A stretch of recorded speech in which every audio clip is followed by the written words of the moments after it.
Hello Global Tea Hat and welcome to November's Brewing Tips video. As we discussed in September, anytime the Global Tea Hut Tea of the Month is a tea that is conducive to Gongfu tea brewing, from now on we're going to use these brewing tip videos to go deeper into Gongfu tea brewing.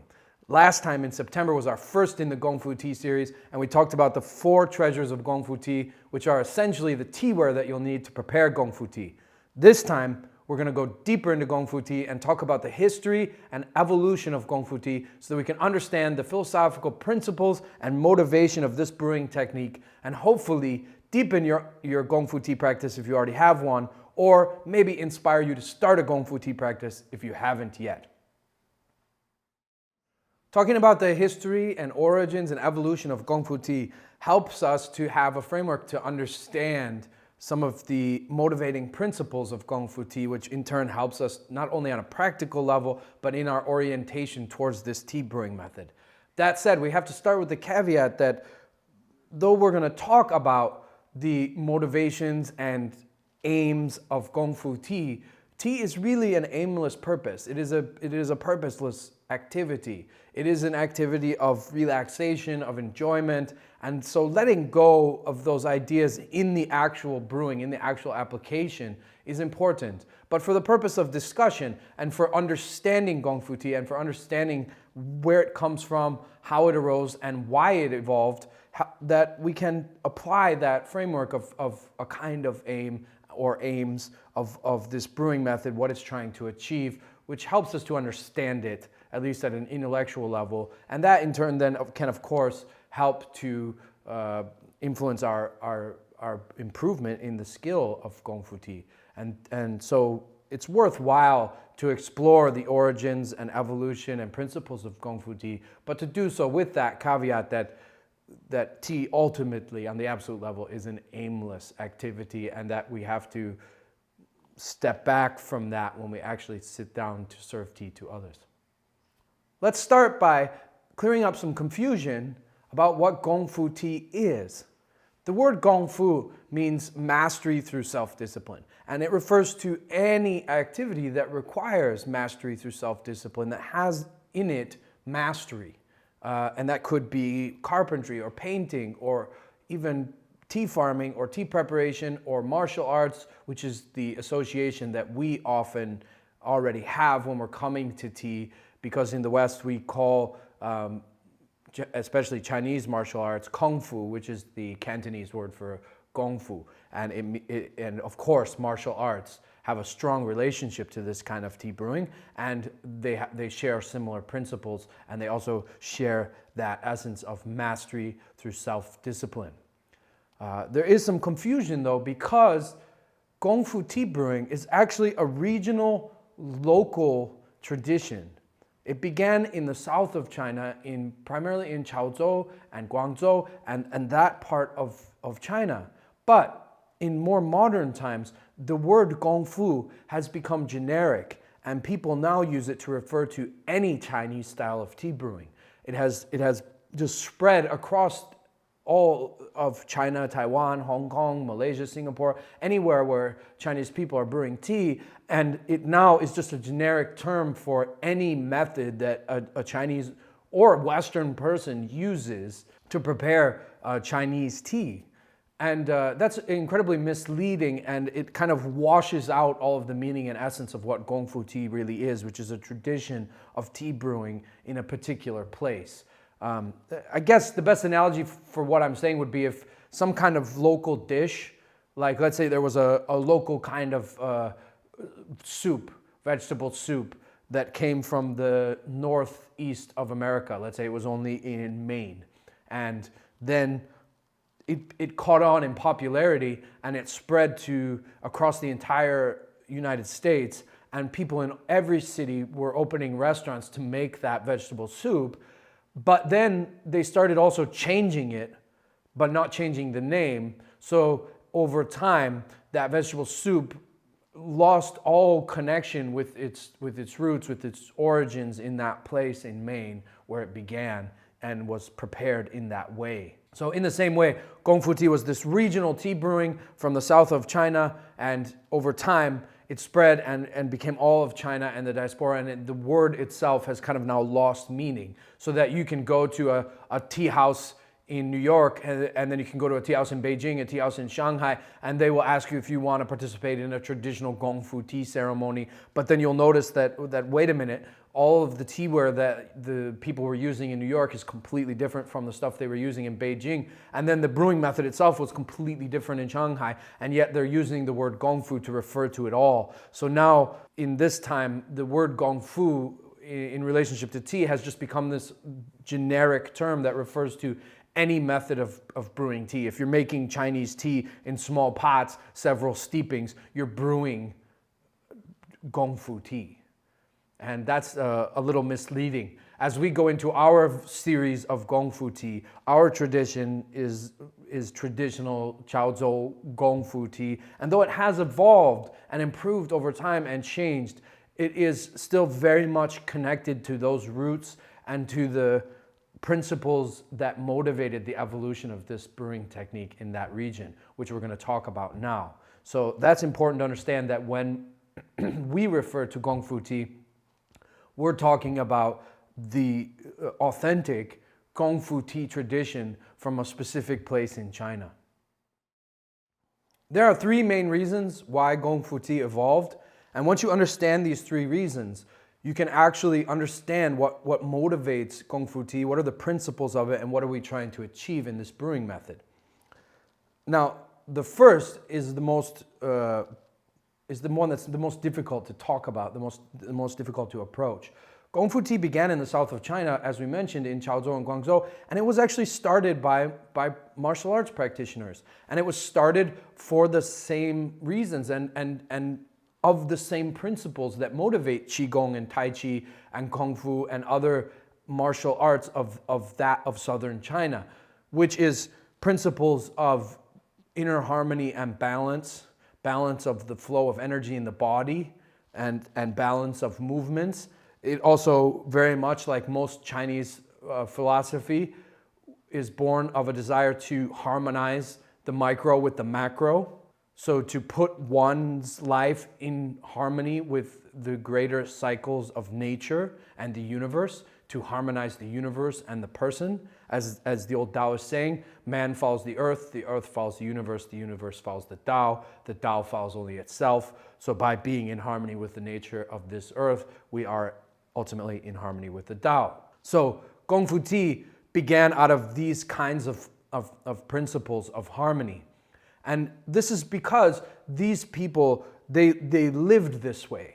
And so they were looking for every aspect of their life to be harmonized in this way. Once they started practicing martial arts, then that practice also included meditation. It also affected then the way that they ate, the way that they cooked, the way that they walked, the way that they treated people, the way that their aesthetics, so the way they decorated their homes, the way that they painted, if they did paint or do some other art like carving or sculpture, or the way that they appreciated other people's art and the standards that they used to judge them. And then of course it affected their tea brewing. So all aspects of their life were affected by the principles of their practice, which was primarily meditation and martial arts. So that kind of rippled out and changed the way that they did everything, including their tea.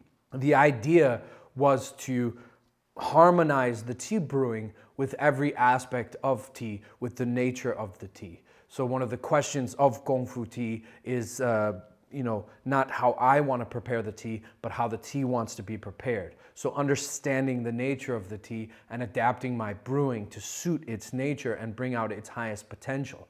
That's a big part of what this is. But on a deeper philosophical level, it's about allowing the tea process itself to be natural, to be harmonized.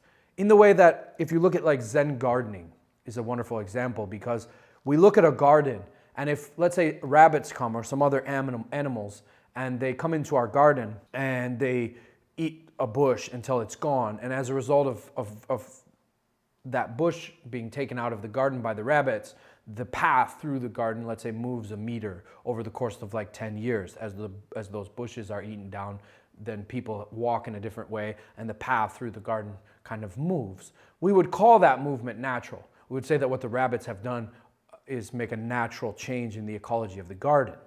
Well, the ideal of Zen gardening is that if the gardener goes to the garden for hours of every day and he's in there and breathing the garden air and touching the plants, that over time he becomes the garden, so that the changes that he's making to the garden are as natural as the changes that the rabbit makes, or the rain, or any plant that arises in the garden, so that he's just a natural extension of the garden itself. He's a part of it, in other words. And so you have these same kinds of principles in most all Far Eastern philosophy, especially martial arts and meditation, etc., where the person is trying to align their life with nature in this way, which harmonizes them, and they become a natural part of the flow, the watercourse, the Tao, whatever it is. So if the tea farmer is producing the tea in a way that is in harmony with its environment and with the varietal, then we could say that that processing also is Gongfu. In fact, we do use that word for a lot of kinds of tea. In Oolong processing, for example, we talk about the farmer's Gongfu, his ability to process. And if he's doing that, and then I also brew it according to its nature, you could say that like the philosophical ideal of Gongfu tea brewing is that I'm as natural a part of the tea's flow from root to leaf as the sun or any other aspect of its growing, so that it grows and is processed in a way that's natural to it, and then it's prepared in a way that's natural to it. And so this flow from seed to cup is a very natural one, and that we are a very natural part of that flow. And in the character for tea, you see the top radical is herb, the bottom radical is wood, and in the middle is man. So you have man in the center of tea, being a part of its nature, participating in the nature of tea, but in a way that is in harmony with the nature of tea.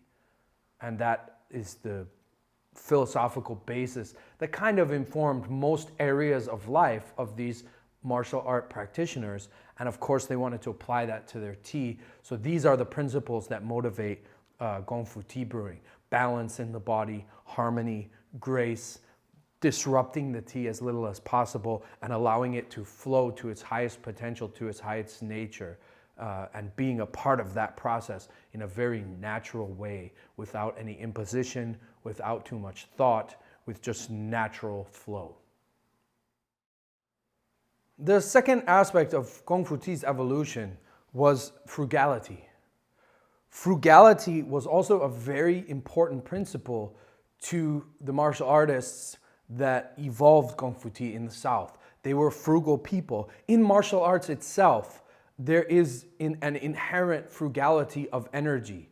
They believed that energy conservation was the key to longevity and health and happiness in life. But also in the discipline itself of martial arts, when you're in combat, you also want to conserve energy. So it's always ideal, for example, to use your opponent's energy against them, to slowly deflect them and allow them to use their energy as you get out of the way, for example. That is much more ideal than blocking, for example, which expends my own energy. So there's a kind of frugality of energy built into their life, and that frugality was also very much practical. And actually, one could argue that frugality is also a part of the spirit of tea. In the oldest existent book on tea, the Cha Jing, which we translated in the extended edition of September 2015, you can go read that Lu Yu says the spirit of tea is frugality, and that there is in tea kind of the essence of frugality. And that's a very important point. Around here we talk a lot about organics and about the importance of supporting sustainable tea growers that are producing tea in harmony with nature, which is part of the whole philosophy of Gongfu tea. If the farmer's not producing leaves that are in harmony with nature, even if my brewing is in harmony with the leaves themselves are already in disharmony. So the whole process has already gone off down a dead-end road, and it isn't bringing the kind of balance and harmony to one's life that it should.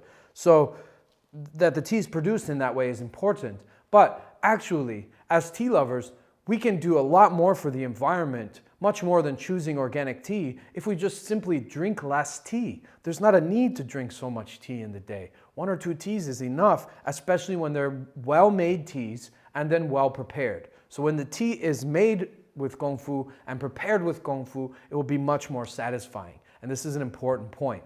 At the time that Gongfu tea arose, which was the Qing dynasty, early Qing dynasty, tea brewing in China, in most all regions in China, was done in very large pots and then steeped in those large pots for a long time and poured into large cups. This is why Western tea brewing is in that style, because that was the Ming Dynasty, was a time primarily when trade began between the Europeans and Chinese. And that was the tea brewing that was most popular in most places in China, and it was the tea brewing that Western people came into contact with. And so that's the tea brewing technique that spread to the West. And that's how Europeans still make tea today. Of course, they've made some innovations, like putting a handle on the cup, for example, so it's easier to hold. A saucer is also a Western innovation. And then different styles of teaware and different styles of brewing, slight adjustments. But in general, the so-called Brown Betty Western style of tea brewing is a large pot with large cups. And that comes from the time when Europeans came in contact with Chinese tea, and almost all tea brewing at that time was done in that way. Remember, Gongfu tea started in one small region, and it's not a region that Western people had contact with. So even in China itself, most people at that time would not have known of Gongfu tea. But the thing is, the people in the South, they were poorer.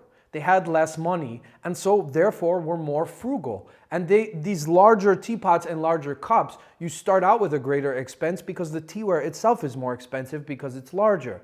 Then you add more expense because you're using more tea leaves. So they wanted a method of preparing tea where you could take a small amount of tea and prepare it many, many, many times. So patience, which is a translation of Nai Pao, which means the ability of the tea to have many, many steepings, is one of the primary principles, motivating factors, and the essence really of Gongfu tea on a practical level. It's a huge part of what Gongfu tea is about, is patience. And we'll talk a little bit more about that in a bit. But this frugality is the second of the motivating forces that kind of evolved Gongfu tea. First was the principles of martial arts. Second was this frugality, the desire to have smaller pots, smaller cups, small amounts of tea, and brew them for a long time. Traditional Gongfu cups are very, very, very small. The first ones are very small, pots are very small. So this frugality was the second of the motivating forces of the main motivating forces that evolved Gongfu tea. So Gongfu tea, like most things human, was partially economically motivated. It was motivated by economy, by people's desire to be more frugal, to waste less tea and preserve it, which is as relevant today as it was then. It's not just about being frugal to protect the environment, because if we decrease demand, then we can decrease the amount of tea that we grow, and that's good for the environment. But it's also to preserve your own pocketbook, because tea can be expensive, and so preparing it properly is part of appreciating it by brewing it many, many, many, many times and enjoying all of its facets and being satisfied with less. That is really the essence and spirit of Gongfu tea, and in that way we also preserve our own hard-earned money by purchasing less tea over time, which is good for us, good for the environment, and also good for our Gongfu tea practice. The third large influencing factor that helped create and evolve Gongfu tea brewing in that part of the world was, of course, the beginnings of Oolong tea. Oolong tea and Gongfu tea essentially arose together. Oolong tea is also for the southern part of China. It's a little bit bigger than where Gongfu tea started. But Gongfu tea also evolved to suit this new kind of tea, Oolong tea. They began around the same time. So there's no tea in the world that responds as wonderfully and beautifully as Oolong tea, especially traditionally processed Oolong tea, as it was done for hundreds of years. If you take this local regional Gongfu tea and you apply it to traditionally processed Oolong, you get a really magical result. Now, this Gongfu tea brewing can be applied to many kinds of tea, pu'er is great, liu bao, etc. But traditionally processed Oolong and Gongfu tea brewing definitely go together. Oolong processing requires more Gongfu, more skill than any other kind of tea. So it also requires those same principles of harmony with nature, understanding the tea, processing it in the way that it wants to be processed, and then that flows over into the preparation, which is also done in the same way and requires the same amount of skill. So there's a lot of skill that goes into oolong tea, and oolong tea is very, very conducive to this style of tea brewing. So the two evolved together. Oolong definitely gave a huge push to this style of tea brewing and its popularity. So with a basic understanding of these motivating forces that help to evolve and shape and form Gongfu tea, you can begin to apply those philosophies to Gongfu brewing of any tea, like this month's Calm Fragrance Oolong, and you begin to understand what the aims are of Gongfu tea. Now remember our warning, right, that tea is really a purposeless activity. However, if you're gonna approach it in that way, just for the purpose of understanding it, so that you can then practice, you begin to see that these motivating forces of balance and harmony with the tea process and with nature, and the frugality and the need for patience, and then also the last one, which is the oolong tea and the nature of oolong tea and its processing, and as it develops, you see how to apply that to tea brewing. And we're going to start doing that today by looking at just the first aspect of that, because there's many aspects of that. But the first aspect of that is that if the temperature remains the same from kettle to cup, and if my movements are slow and gentle and graceful, then I disturb the tea as little as possible, and it releases its essence very slowly over time. This is the guiding practical principle that comes as a conclusion of these three forces that kind of built and shaped Gongfu tea brewing. So when you understand those three forces that built and shaped Gongfu tea, you can take it to this next practical level, which is just that. If the temperature does not change from kettle to cup, and my movements are very slow and gentle and graceful, then we steal the essence of the tea, as my master puts it, which is to say that the essence of the tea releases itself very slowly. It's not steal like as in a thief stealing, it's more the steal of like to quietly take something, like I stole into her room at night. It's that kind of romantic steal of maybe her parents were in the other room, so I stole into her room. It means to quietly come in and take out the essence very slowly. So to look at this from a practical perspective, if over time we set aside a cup every steeping, so if we had many identical cups and we keep steeping the tea and we put a cup behind us every time, at the end of the session we should be able to bring those cups out and line them up in a row, and the change in the color should be so subtle and so gradient. It should look like those paint palettes that they have in paint stores, that when you go in to choose a color for the walls of your house, where the color gradation is very slow. In other words, no cup should stand out from the cups on either side of it. This flow of cups, this is what creates the patience in tea. If the temperature remains consistent, if my movements are gentle and graceful, then the tea will become very patient. If a tea is processed in a traditional way, if a tea is processed with Gongfu, if you take an oolong or a pu'er or a liuebao or anything, and it's made well in harmony with its nature, so we start with good quality leaves, and then you add proper Gongfu brewing, which in essence we're starting that process by adding these two qualities, which one is that the temperature remains consistent, and number two, that the movements are very slow and gentle and graceful. If you put those two together, quality tea and consistency in temperature and slow graceful movements, if you put those two together, you will get a very patient tea. What does patient mean? Patient means a minimum of like 20-30 steepings, minimum. You should get 20-30 steepings from your tea if it's a well-made tea and it's prepared in that way. You should be getting 20-30 steepings minimum. Some teas we can get even 40 steepings.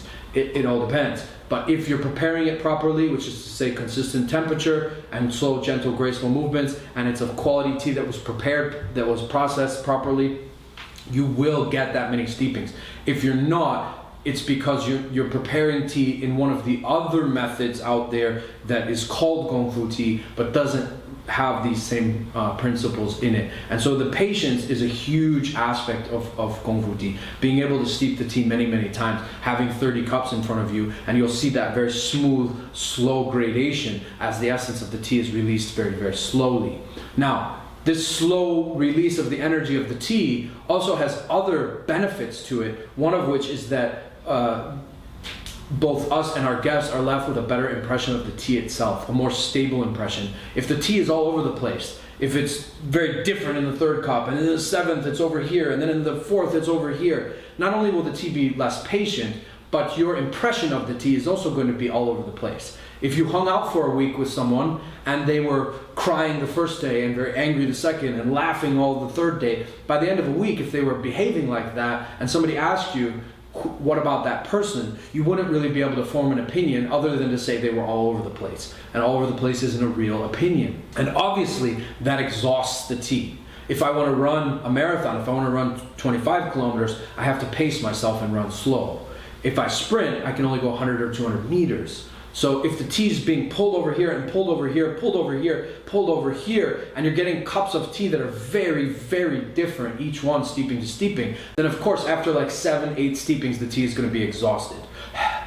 It's going to be done, right? So, but if the tea moves at a very slow pace, which means consistent temperature and graceful movements, then it will go for many, many, many, many, many steepings. And your guests will be left with an impression of the tea itself. So the tea will be an experience. Right? When the tea's all over the place, energetically, it often disrupts our body. And sometimes you drink tea, and if you drink a couple, 2 or 3 teas like that have that kind of energy of flying all over the place, your body's left all flying all over the place, and you feel discombobulated, and you feel like you want to eat something to kind of soak up some of the tea because you're not comfortable. I don't want to make my guests uncomfortable. If they very slowly ingest the tea in stronger cups and then it slowly wanes off, you can see how medicinally this allows their body to adjust to the slow and gradual changes that the qi in their body is being catalyzed, of course, by the tea. And that's happening slowly as the tea moves from their body to their subtle body, and then slowly it comes down, and we get to appreciate all the aspects of the tea. From its beginning, its more fragrant notes, and then into the middle steepings, which are often smooth and more stable and have better structure, to the end where we get down deep into the cells of the leaves and taste the minerals and the earth and the rocks where the tea was grown, especially if it's a well-grown, well-processed tea from a beautiful terroir that was processed accordingly. So we get to experience the whole of the tea, and we're left with an impression of it, and we're also left feeling very satisfied and full and comfortable. And so we took a small amount of tea and we brewed it, 30 times, and everyone's left satisfied. So you can see how the history and evolution of Gongfu tea brewing and understanding it helps you to get into the principles that motivate a more advanced Gongfu tea practice by focusing on patience, focusing on consistency of temperature, and also slow and gentle and graceful movements, so that your tea becomes very patient, many, many steepings that satisfies you, so you can take a smaller amount of tea and satisfy yourself and your guests, but also that the way that the tea is prepared and given to the people is not so disjointed, it's more stable and whole, and then it leaves everyone feeling much more comfortable, and also with a much clearer impression of this tea. So these are some of the ideals of Gongfu tea in relation to its history and evolution. As we move forward in this Gongfu tea series, when future global tea teas are conducive to Gongfu tea brewing, we will make more videos in the Gongfu tea series, and we'll go deeper and deeper into some of the finer details of these things that we're talking about on an introductory level here. I hope that this helped you to improve and advance your Gongfu tea brewing, or maybe inspires you to start a Gongfu tea practice, because you definitely can get a lot more out of your tea, both in terms of patience and in terms of the quality of the fragrance, aroma, and the way that it integrates into your subtle body as well. Remember, Gongfu tea means mastery through self-discipline. So as you cultivate your Gongfu practice, you also cultivate yourself.